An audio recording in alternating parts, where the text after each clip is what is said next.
Hey guys, so I'm back in my Maverick, and if you saw a previous video of mine, you'll see that I changed all these plates and I put this facade, this kit facade where I have this carbon fiber look trim.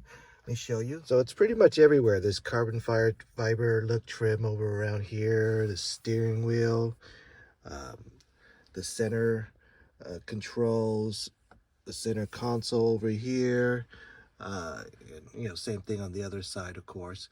But it doesn't have anything here on the dash and nothing here on the radio plates. But today I got a trim for this plate by the same company. So let's try it out.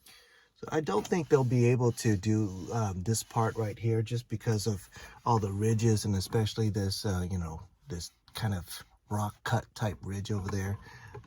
But this place right here, I think they realize they're missing something, and that's it right here.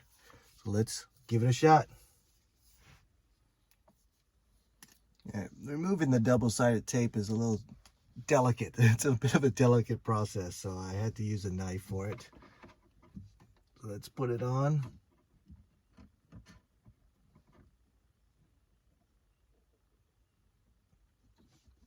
Try to center that, and it's really that easy. You just peel and stick. And of course I had to take off my dial covers, so I'll put those back on. Let's take a look.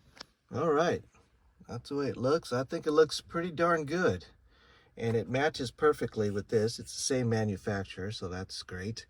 Let's take a look back. So now it looks more complete. Before, I felt like there was something that could have been done there, but I think they realized it too, and they took care of it. So now if you look at the whole center, it looks pretty good, pretty sporty.